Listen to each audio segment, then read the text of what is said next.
The Secretary of State for Energy Security and Net Zero, Ed Miliband, joins us now from Westminster. Very good morning to you. Morning. Good morning, Susanna. Ed Miliband. You have, this morning, you want to talk about backing nuclear options for energy. I just want to take you back a couple of years, because on this programme, you said back in 2022 that when the Conservatives made a big announcement on new nuclear expansion, power stations, small modular reactors, it was going to lead to higher bills and wouldn't be built for years. Let's have a quick listen to what you said back then. Your viewers will be facing an energy bills crisis, are facing an energy bills crisis, and will be asking, is this going to make any difference to me either this year or in the years ahead? And I'm afraid the sad truth about this strategy is that the nuclear power stations that the government is talking about won't be built for at least a decade. And what they've done is that they have rejected the cheapest, cleanest, quickest form of power, onshore wind and solar. So what's different this morning? I was right. Right. I was right. I'll tell you why I was right, because Except we're doing both. you're investing in a big nuclear power station that's not going to be built for years. No, we're doing both, Susanna. I'm so glad you played that clip, because we've lifted the onshore. We've lifted the onshore wind ban, which I absolutely said was the wrong thing to do because it's cheap power. We've consented more solar power in the last 11 months than the last government did in 14 years. And we're taking these long-term decisions, and we're doing it by actually putting the money in. And that's the key thing. Okay. We're actually, because of the decisions the Chancellor's making this week, we're putting aside 14 billion for Sizewell. And when will it be built, Sizewell? Over the next decade. Right, so it is going to take years, and is not going to immediately impact bills. It isn't, but it's about the long term. We're doing the short term and the long term. And the key thing here, Susanna, is that my position, you see, is that we need all of these low-carbon alternatives. At the moment, we're stuck on the fossil fuel roller coaster.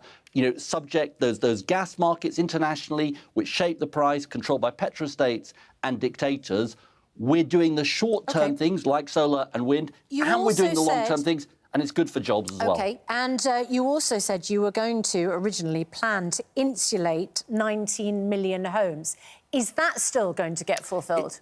In the election, that was actually over a decade, in the election we said 5 million homes over this Parliament. OK, so that's been severely reduced as well. Well, the 5 million homes over this Parliament, absolutely we're going to do it. I don't want to steal the Chancellor's thunder tomorrow. She's going to be announcing all this in the spending review. But our Warm Homes plan, designed to cut bills, give people solar and batteries and all of those things, and insulation to cut their energy bills. Absolutely, that's going to be part of what the Chancellor is talking about tomorrow. So the nuclear plant's going to take a decade, and you've already slashed the number of homes you want to insulate. You also said in your manifesto you're going to bring energy bills down by £300.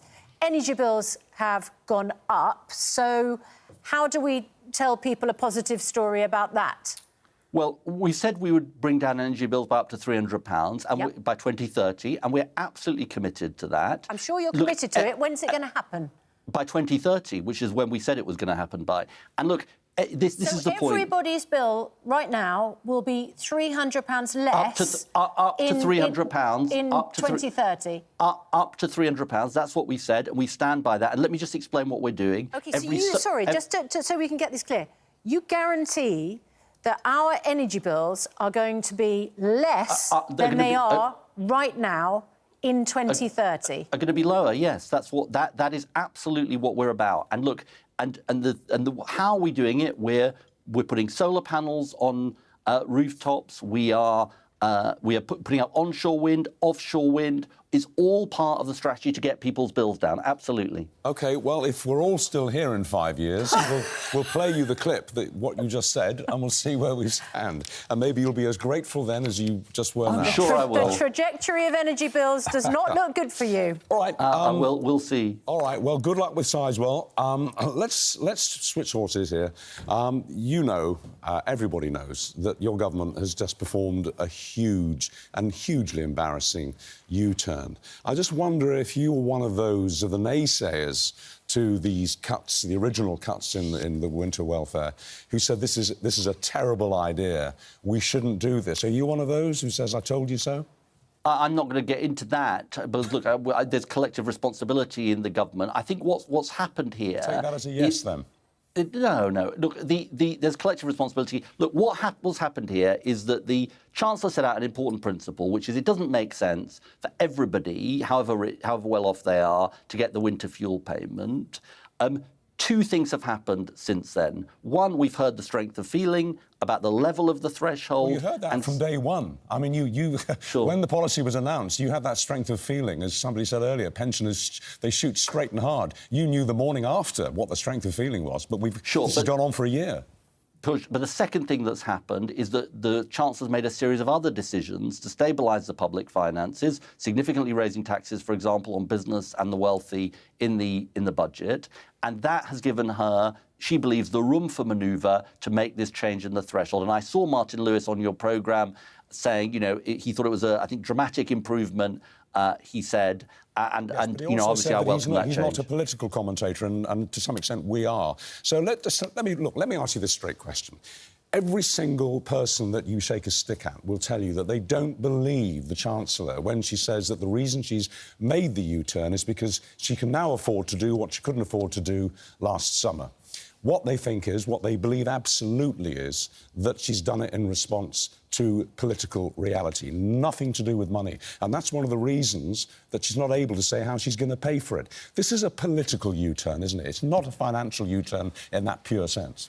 Well, there's two things going on, Richard, which is, I think, look, to put yourself in the Chancellor's shoes for a sec. She came into office in July and was told, look, there are all these commitments the last government made, which we don't know how we're going to pay for. She felt the need, and I totally understand why, to make decisions to stabilise the nation's finances. She's done that, and she's also heard the strength of feeling about the level of the threshold, not the principle, should everybody get it, but where the threshold was set. That was always what people said when the policy was announced. And she's given herself the room for manoeuvre, and she's acted. What state is her credibility in this morning?